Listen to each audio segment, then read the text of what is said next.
I can definitely, it's easy for me to be humble if I know nothing about, like I'm talking to you guys about insurance. Yeah. I'm just going to lean on you. I'm going to be humble. I'm going to admit, like, I don't know nothing about this. Right. Like, hey, guys, help me out. But if it's something that I know a lot about and somebody else is trying to tell me how to do it or what to do, and I quickly realize that I know more than they do, it's like, in one ear, out the other, typically. Right. Yeah, I think just the control aspect of anything for anybody that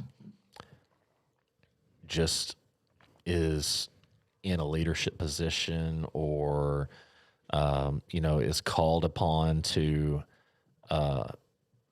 produce, to be efficient, to do something very well.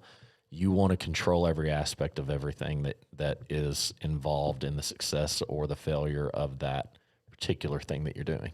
And so I think that in those situations, we naturally want to control everything that everybody's doing. We think we know best.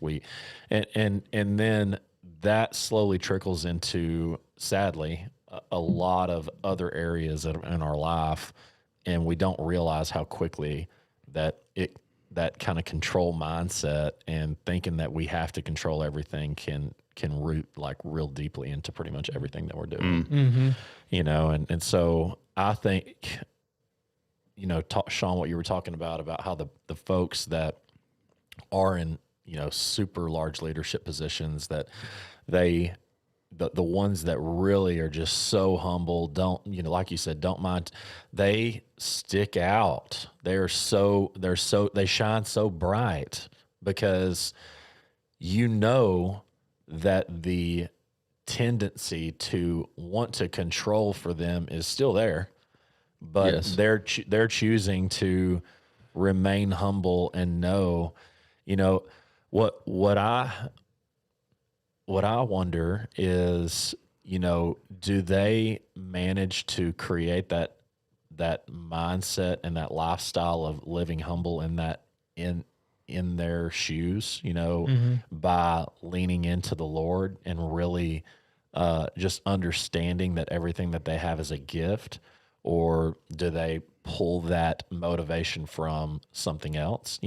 Are they truly trying to be more like Jesus and wash the feet of their employees or wash the feet of their people that they're entrusted with, or that they're called to lead or, kind of have, I hate to use the word have dominion over, but it's almost like you're the patriarch maybe of the family.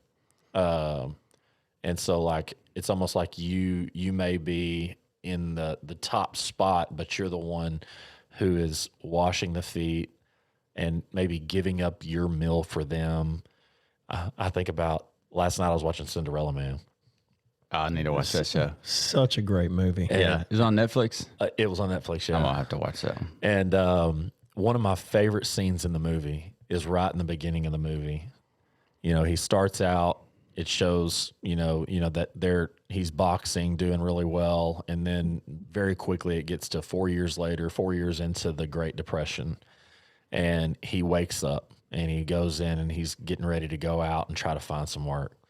And he's sitting at his kitchen table with his daughter and his wife. And his daughter just finished her little tiny piece of bologna. And she said, "I'm still hungry, Mama." And she said, "I'm sorry, baby. We got to save some food for the other kids." And Dad's sitting there with his piece of meat on the plate. And he said, Rosie's his daughter's name. He said, "Rosie, did I tell you about my dream I had last night?"